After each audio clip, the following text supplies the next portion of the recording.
Why hello everyone, Spencer here, also known as Lego Dude 11, and this is my final movie or TV show review for the year, and this is my Avatar: The Way of Water spoiler review. So without further ado, let's discuss.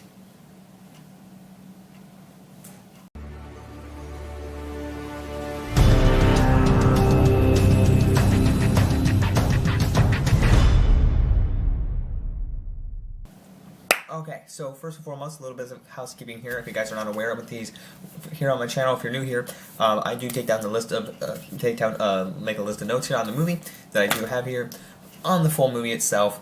And this is actually the sequel to the first Avatar film that came out a decade ago, over a decade ago. 2009 is when it first came out, and this film is 3 hours and 12 minutes. So that's actually a segment here in this video itself, so I'll be talking about that a little bit later, what you should do for the runtime of this movie.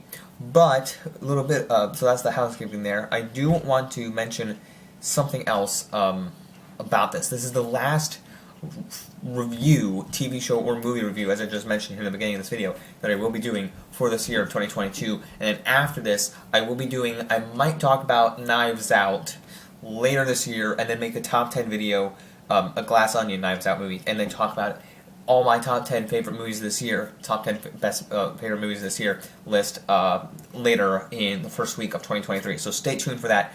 I'll talk about that at the end of the video. So getting off of my notes here, first thing, I want to mention the score for this film, as I do always with my TV and movie reviews. This score was incredible, as was the whole movie. But one of the things I found interesting coming out of the movie, I went to look when I took down my notes, and I was like, who did the soundtrack for this movie? And I listened to it again on YouTube. That James Horner didn't do the music like he did for the first one. Simon Franklin did this one, and if I'm mispronouncing that last name, tell me. But I didn't notice it was different until, I didn't know the sounding that was different. But, you know, there's moments in this movie that reuse that Avatar score or tune, motif, and I'm like, oh, it's just the same guy. But no, it's not. I absolutely adored the score. It caught me off guard because I felt like when I was throughout the movie, I'm like, it just sounds like the music works more in this movie, and that's something. This movie just works way more for me than it does the first one. And I'm not saying that the first film is bad anyway. I adore the first film, but there's moments in the first one that leave me a little just bleh. In the first movie, it's just kind of a little boring. I feel like it needs to go a little bit faster, pick up the pace on the first one. But this one, I feel like it does much better. And I don't know what it is. Well, I do kind of know what it is, and there's elements to that, but the score for me was perfect. I mean, I don't think there are any issues there. I just love all the elements that they use for fighting, and the certain emotional sequences. The music is perfect on all levels there. So I'm going to continue that off with the characters themselves. Each character, I feel like, gets time to shine. Specifically, Sam Worthington's, Jake Sully, Zoe Saldana's, Natari, and their whole family, which is another part of I have about this specific plot journey, or plot throughout the movie. Their whole family elements. What else? The villains, which I'll talk about in a little bit, but the whole tribe that they meet as well. The whole water tribe. There was also a character. The water tribe was really fascinating to learn about. But the characters, when you see the beginning of the film, they kind of rehash what happened in the last movie. But there's this character, there's a son, and who's an actual human that does not even get an avatar throughout the movie. So you see him kind of helping out the villains, but then as the movie progresses, he just turns on the whole on that whole front, and I'm like, yeah, finally, what are you doing? And it was perfect because his name is Spider, and they use his name as a term, as a little nickname, because I think they referred to him as Miles. If I'm wrong about that, I can't remember his name. And he's like, no, I don't go by that anymore. I am what they call me here in this on Pandora.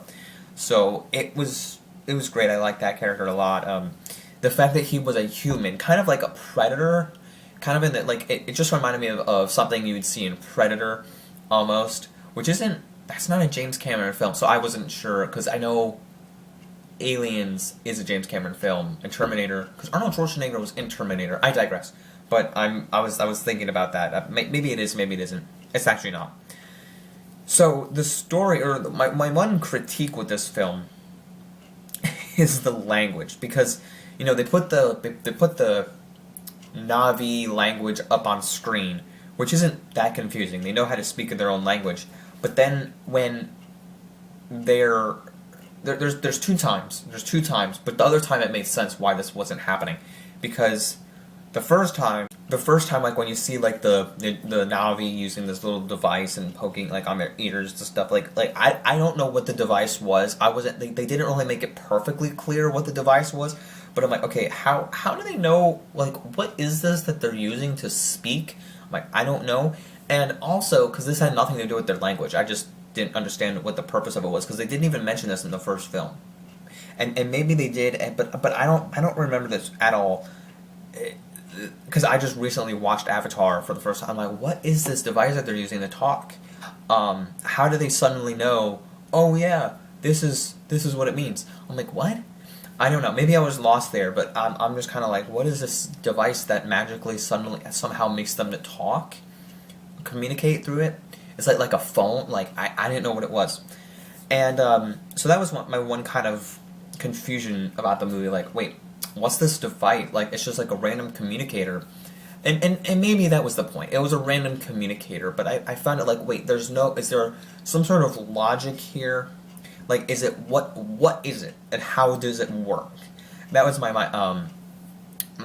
question, I guess, because it looked like some people had it on their ear, and some people had it on their Jake Sully had it on his, like, around his neck.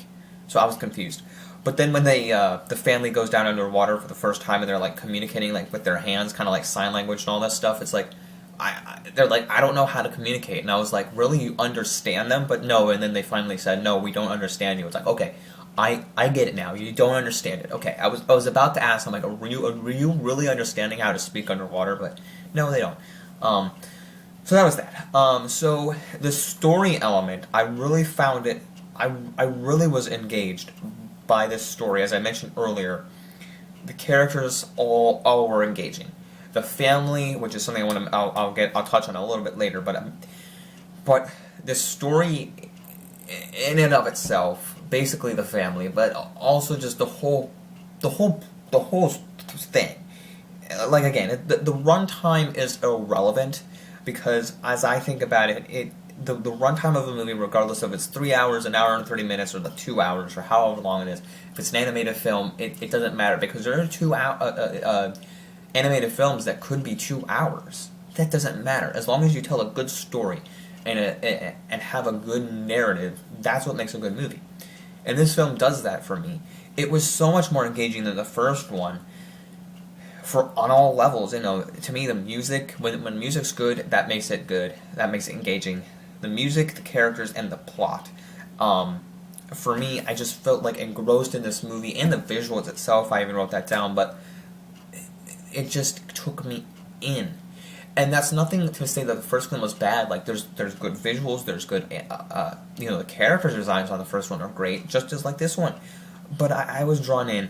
So there's all of it drew me in. The effects, the visuals are perfect.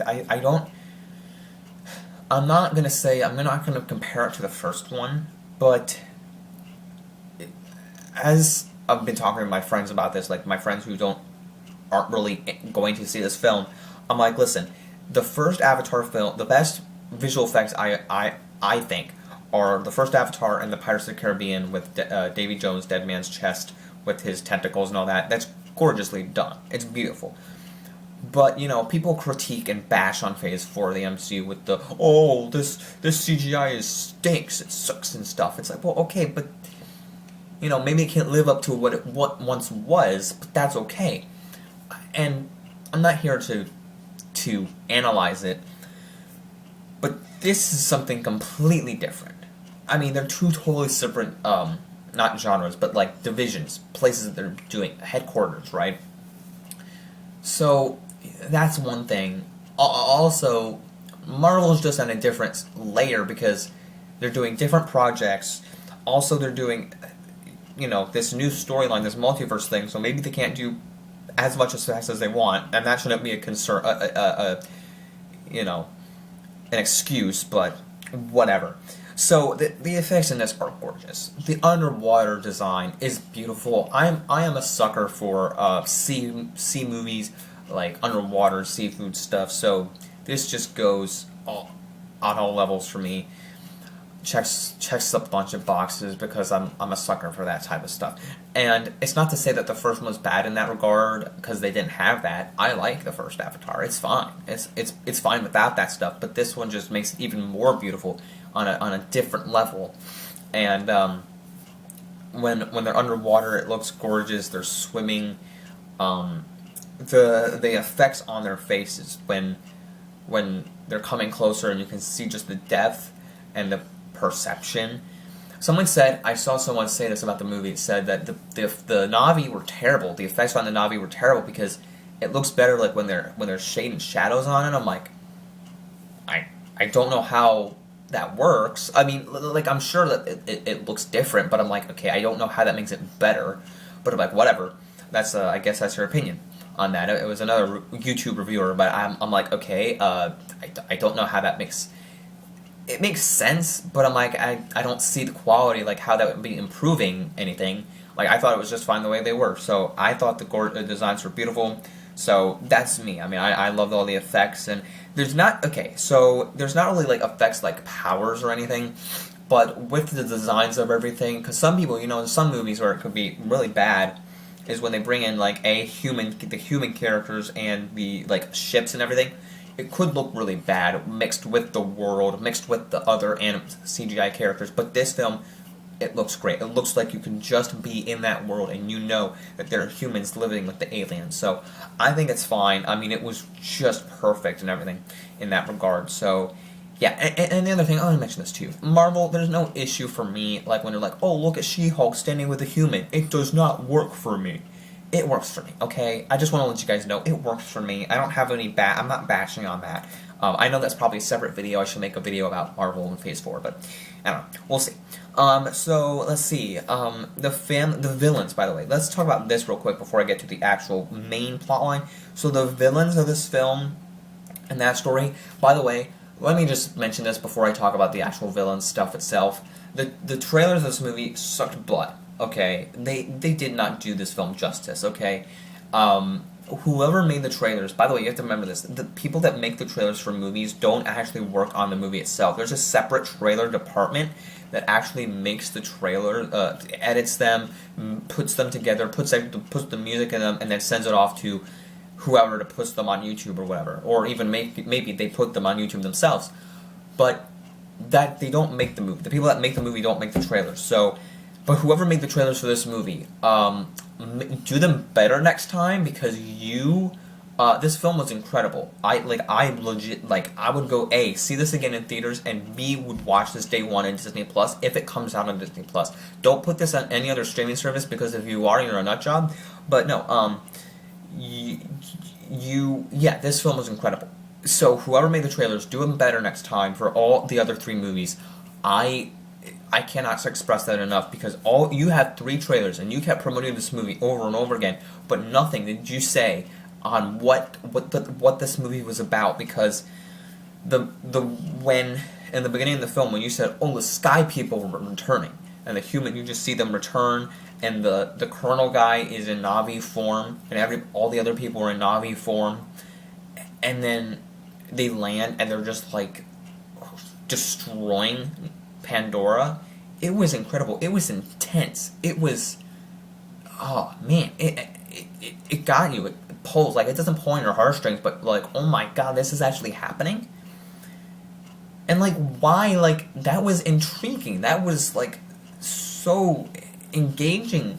Why they couldn't put that in the trailers? Like, okay, you want to hide some stuff from your movie, but you don't just want to say the sky people return again. We have to defend our home from them. It's like, you couldn't at least say that? but whatever.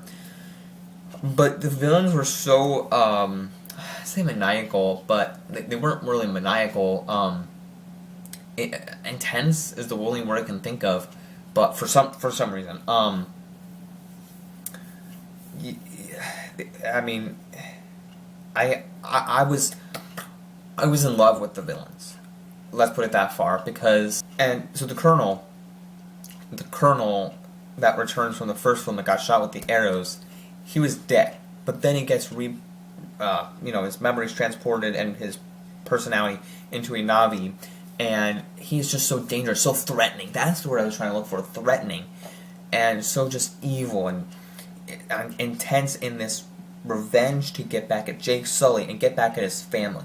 And he ends up. Well, I'm gonna get into the final battle, but he's just so not greedy, but he's just so intense, threatening, and he has this such like menacing grin. Like he's just like, I'm gonna go after them, and he teams up. He has these Na'vi people, and then he has the humans coming back and everything, and there's just something about him when you're like you're rooting for him to kind of get his revenge, and then you're like no, and then you're rooting for him to just like get obliterated or die or something, get away, and it's so good. I love this type of stuff because this is the stuff that I loved from the first film, right? Like the first film when they're it's neat to see all the action, all the swooping, all the nature in the first one, but then when you see the actual plot and execution, what's happening, like the stuff in the first one, like you hate this guy, and then you see him killed in the first one, it's like, yes, victory, success, and then when he comes back, it's like, and then when he comes back in this one, in Na'vi form, it's like, oh my gosh, he's back, no way, and then he's even more dangerous. Since he's a Na'vi, he's even more dangerous. He's even more threatening. He's so much more evil in that way, in this form, that you don't realize it until he actually does these different acts upon the Na'vi, upon like going to hunt them down, and you actually see the level of threat and danger upon this, and it's so intriguing. And by the end of it, you're just rooting. You're rooting for both sides, or you're not sure who you're rooting for on either side, until it's the good guy versus that beats the bad guy. So it's such a good threat in my opinion to bring this guy back, and I hope that he's in them again. Because again, I didn't mention what happens at the end, but I hope they keep using him, but I hope they bring in other threats throughout the way. Because if this movie is just a rehash, like the same thing 3 more times, I'm gonna get sick of it. But I mean, we'll see what happens. But I'll kind of talk about that at the end. So I found the villain and other villains, like the human characters, really compelling. I love that the Sky People were back because helping out not just the Na'vi, but they were in Na'vi form, helping out with the Sky People together. Perfect. So. By the way, I want to talk about this real quick before I get to the last 2 kind of topics I have. But the runtime in this movie and the pee break, your bathroom break, is what you should do. Should you do it? I mean, I don't know. Should you? If you really have to go, this is my question to you guys. Do you really have to go during the movie? I mean, I know some people do.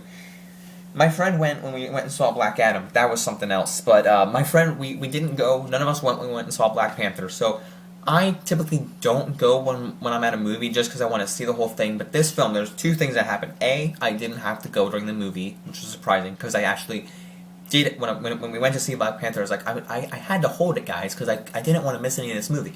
But before going into this movie, because this movie is 3 hours and 12 minutes long, excluding credits. Or including credits. If you exclude credits, it may take off like 10 minutes of the movie, shave off 10 minutes or so of the movie. But Sean Chandler, I actually watched his channel, he said there's like a montage of a sequence where they're showing the way of water or going underwater and stuff. I don't know what part of the movie it was because I was like trying to wait for it. I'm like, okay, I'll just go then. Didn't end up going during the movie. But there was a moment in this movie where they were talking, it seemed to be boring me. Like my eyes closed, and all of a sudden I woke back up. So I didn't miss much of the film. It might have been only like a couple of minutes of the movie. So my eyes closed, and I opened them back up. So that was all that happened there. Some people might be bored throughout this movie, take a nap, and come back. But I didn't really take. I just kind of like my eyes closed, and I looked back. So I didn't go. But if you have to go, I recommend going when there's probably nothing big happening, like when they're just learning to swim. Because I honestly think that you can just watch this movie again and you'll be fine. Like there is nothing happening. Like when there's absolutely nothing happening, and you'll understand what I mean. Like how can there possibly be nothing happening in a movie? But unless you absolutely don't have to go, I would recommend not going because it's so fast paced and you don't even know it's 3 hours. Like I knew it was 3 hours, but it's just you're engrossed and it moves by fast. So if you have to go, go when they're learning to swim. But other than that, don't bother. So that's just what I want to mention there. By the way, I did talk about family earlier, but this film is so gut-wrenching, so heart-warming, it pulls on all the heartstrings on levels about family. Because if you've seen the Fast and the Furious movies, you know that it's all about family. No, I'm just kidding. Because, I'm not really a Fast and Furious guy, but I do know that it's all about family. And this film was all about that because, as this is a spoiler review, I will be talking about some things. So I've already spoiled something earlier, but this is it's not as emotional as say Spider-Man No Way Home for me or Wakanda Forever, but this film is more emotional than the first one. Like I was not expecting it to be this emotional because one of the Colonel actually kills one of Jake Sully's kids, his one son. And yeah, he has 4 kids in this movie. By the way, the kids, like the family aspect, the kids seem like they're gonna be this like these cheesy kids, even with Spider when they're like, oh bro, and like you got to be home before this time, oh bro. But it's actually fine. The dialogue's not that bad. Like some people were like, oh the dialogue sucks, it's not good writing at all. I felt like it was fine. I honestly felt like it was a fine movie, but fine writing in my opinion. But yeah, the family aspects, when the child dies, I feel it because it's like, man, this is a family movie. Like they're getting this out at Christmas time. This is a family movie. People need to see this. And the first film kind of does that when he gets in when he's in a relationship with Natari and kind of becomes one with the tribe. But I don't know. The first one feels different. This one feels like a family film with a tribe. It feels like it's trying to be something different, and I respect it. I really respect it, but it's like a family film. This is all about family.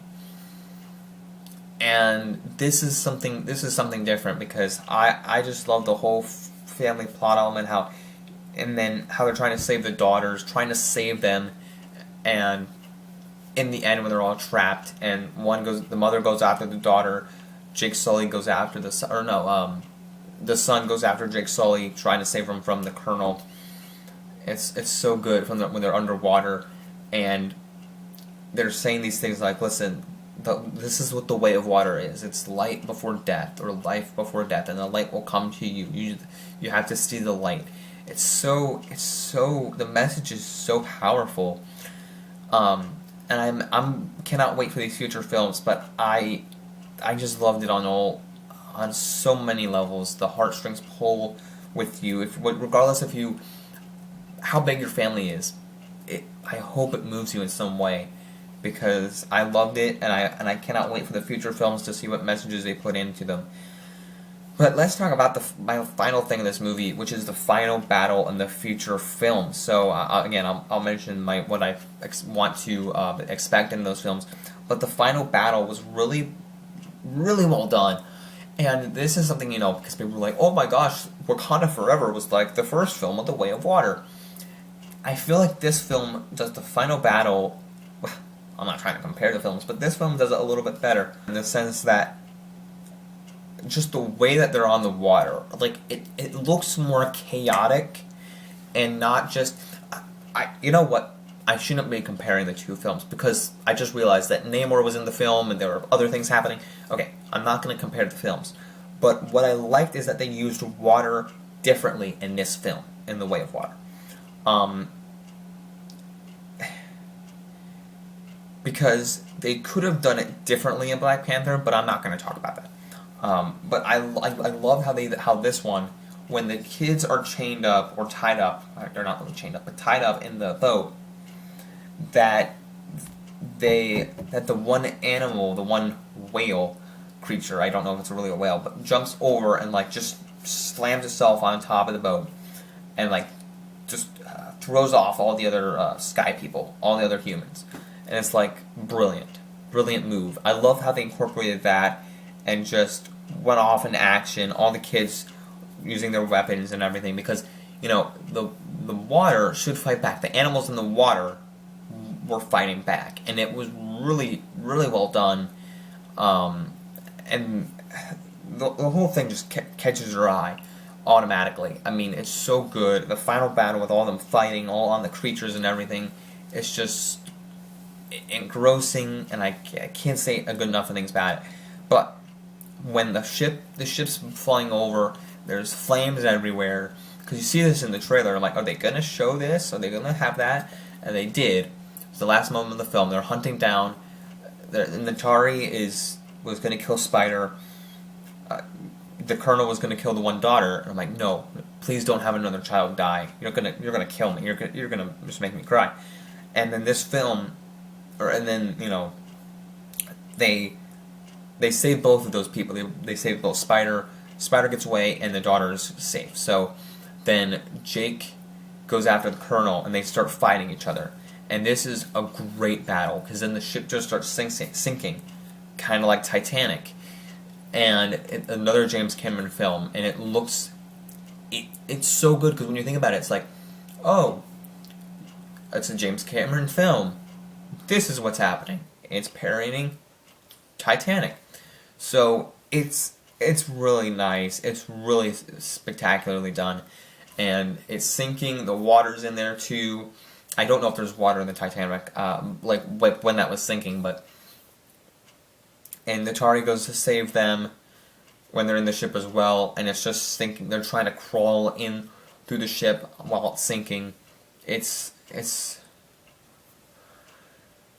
intense. It's pretty intense what's going on, and like I mentioned earlier, they said the way of water, like how the way of water moves through you, and then they escape the boat, and they have a funeral for the one dead son, and in the process, you see him connected to the spirit tree. By the way, the one daughter, there's this whole thing about the one daughter. Maybe this will happen later in the future films, but yeah, that's how the final battle meant for me, by the way. It just was so gut-wrenching, like so engrossing to me. And I loved the whole thing. It was so good. The fighting and everything was amazing. But the future films, there's this one story, plotline in this movie where the daughter connects to the spirit tree from the first film. Remember that? And there's a spirit tree under the water or something. And they connect to it, or she connects to it, and she sees humans, like her mom, Sigourney Weaver, because that's the character that's being played by her, young Sigourney Weaver. And, by the way, the Water Tribe, there's also Kate Winslet. Kate Winslet held her breath for under 7 minutes. Beat Tom Cruise's record that was like 5 minutes or something. But anyway, I kind of sidetracked there. So, the Sigourney Weaver character that saw her in the spirit tree, and then she comes out as like had a seizure or something, and Jake Sully's friend, a medical friend, who was there, and said, she can't touch the spirit stream anymore, or she'll die. So they didn't really resolve that. So maybe she'll, like, in the future films, they'll talk about that, like, more, like, how does this work? Like, I can't use the spirit tree anymore. Like, how is that gonna function with my life? Like, I can't, and you guys can. Maybe that's gonna be another twist, or not twist, but like plot thing going through. Because I'm sure it is, because this film kind of dealt with all the water and elements and what's going on, so I'm sure it's going to be something to deal with in the next film. Maybe the whole spirit tree element. Because all the other films, all the other Avatar films have been named, like the Seed Bearers, the next one I think it is, and then the Tolkien Rider, and then the last one is like the Quest for Iwa. Which the Iwa is actually the name of like the Star Wars Force, but in Avatar, so the Iwa, like when they use the Iwa, so, and that's not what they say. They just, but anyway, so the future films, like I'm excited for these future films. By the way, future films. I'm trying to speak English. Future films. That's what I said. But how I feel coming out of this film, I was like, oh my god. Like, I am blown out of the water, no pun intended, just because how good this film was. And just because it was 3 hours and 12 minutes does not mean I like that based on that. Like, that doesn't matter. It could have been 2 hours and 30 minutes, it could have been 2 hours, it could have been an hour and 30 minutes. I still would have liked it. Doesn't matter how long it was. But I am way more excited for the future films than I ever was. The trailers just kind of made it seem like, okay, I'll come see your neat visuals. I don't know what your movie's about, but I'll come see it. And I might watch the other ones, but after seeing this movie, I'm like, give me the next one now. I need a little bit of a taste. I need more. That's how it is. Like, after you finish a meal, it's like, I don't know. Do I really want this meal? Once you eat the food, it's like, yes, give me more. I need that now. I need that again. That's how I feel coming out of this movie. I need more, and I cannot wait. And I'm not saying that for everyone. Everyone may not like this movie, or not. There's some people that might not like this movie. But my dad and I went and saw it with my dad, and I didn't have a vlog of this movie because I didn't see it with my friends. I did put something up on Instagram of the end credits, but I didn't do a vlog just because of I was talking with my dad at the beginning, and I'm like, I'm not going to do a vlog just because I normally do it with my friends, but that's fine. So, yeah, I have more interest to see the other films in this franchise because, you know, some people might not like this movie, and that's fine. But my dad and I both really enjoyed this film, and I got a lot of enjoyment out of it. And now this franchise is something I want to see more of. Unlike Lord of the Rings. I'm sorry to you Lord of the Rings fans, but I could not do Rings of Power. There are just things in that franchise that don't do it for me. I like some fantasy stuff, but this is I like this Avatar stuff. You know, I'm not the biggest Avatar 1 guy, but coming out of this film, Avatar is this franchise now that I will stand with for however long they make them. Same thing with Marvel. With DC, Star Wars, I don't know. I mean, Star Wars is fine. I'm not going to get into a rant or, like, video here. I'll make that later. But anyway, my Avatar 2 review, Avatar The Way of Water, big thumbs up, big 2 thumbs up. Actually, I want to let you guys know, I am actually going to start, I'm not a certified movie critic, but I would love to be. And later in my life, but I'm actually going to start making reviews over on Rotten Tomatoes. So if you're listening right now, I'm going to start doing, when I go see movies or even TV shows, I'll be doing reviews over on Rotten Tomatoes. So be sure, if you are a Rotten Tomatoes user, be sure to check out my reviews that I do of the movies. It's just going to be an audience ranking. It's not like I'm a critic yet, but I'd like to start doing that for things I watch there. So, not watch on Rotten Tomatoes, but watching, I like to put them there. So, be sure to see my review over on Rotten Tomatoes. I did give this movie a 5 out of 5, 5 stars. But yeah, it's definitely that much. I agree, or I think it deserves that. So, don't forget to hit the like button down below. Let me know if you saw Avatar The Way of Water down in the comments below. Don't forget to hit that like button, subscribe to the channel, like we do 11. Follow me over at Boba Fett Jedi Master on Instagram. Links down below. Don't forget to, don't click any cards because they're not up there, but click the video of whatever you want to watch or subscribe. And don't forget to like, subscribe, follow me. Don't forget to keep calm and play Lego. Bye, everyone.